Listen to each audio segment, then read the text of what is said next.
court gave an order and survey of the mosque was conducted. No one was informed about it. Police were supposed to take the members of the mosque committee or peace committee into confidence. People who came to conduct the survey were shouting provocative slogans. Their videos are present in the public domain. Some analysis on this. I'm joined by senior lawyer and human rights advocate Sanjay Hegde in New Delhi. Sanjay, thanks for speaking to us.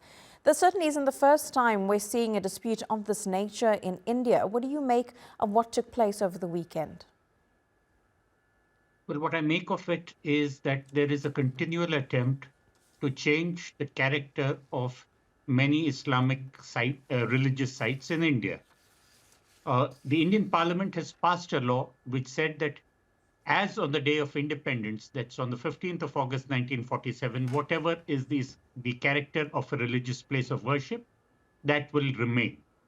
The only exception made was for a place in Ayodhya over which both the Hindus and the Muslims were fighting.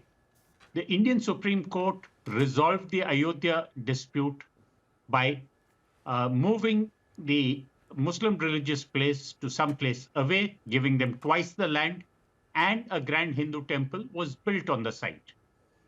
That decision seems to have now sparked off further claims over further sites.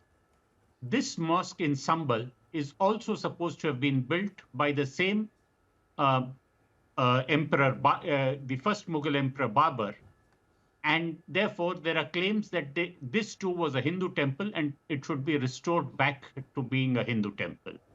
There was a case filed in the local court. The court ordered a survey of the place.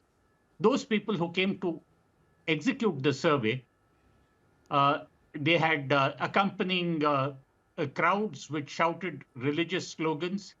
There was a certain amount of triumphalism, followed by protests and rioting from those near the mosque, and the police seem to have intervened with a very heavy hand, leading to shootings and deaths. Sanjay, sorry to interrupt there. I'm just wondering, legally, the survey that the court has ordered and that is being conducted, depending on what the outcome could be, could this further incite this type of violence and the clashes that we're seeing? And also, legally speaking, what could the outcome from this possibly be? It is difficult to say what the outcome could possibly be. As long as there is the 1993 Places of Worship Act, which freezes the state of religious sites as on 15th August 1947, legally there can't be a change. However, people insist that even without a change, they want to know what the truth was, what happened 500 years ago, 400 years ago. The Indian Supreme Court has, in a constitution bench, said that we should not get into retrograde history. No retrogression is a correct constitutional principle. Nevertheless, more and more cases are being filed saying that there used to be a temple over which a mosque has been built. Now please restore the temple. Somewhere or the other, the Indian state and the Indian judiciary must decide what to do with claims. If these claims continue and lead to violence, then it is very difficult to have peace in India. The state of Uttar Pradesh, where Sambhal is located, is also holding elections very soon. Could politicians use the situation to further their own interests? Of course. The state of Uttar Pradesh had some crucial by-elections going on, and elections to its provincial assembly are due in about a year's time.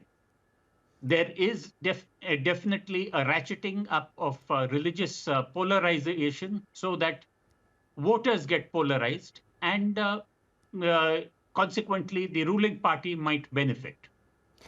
Sanjay, do you foresee that further incidents like this will take place, not just in the state of Uttar Pradesh, but across India, because they do seem to become more frequent over the last few years? This has become a pattern now. And unless the judiciary decides that no further claims will be entertained and puts down these claims, nips them in the bud, we are only asking for repeated acts of violence like this. There is sometimes a sense of triumphalism on one side and a sense of being besieged on the other. This does not make for healthy relationships between the two major communities in India. It certainly does. And Sanjay Hegde, thank you so much for breaking that all down for us and also providing the context needed. Appreciate your time.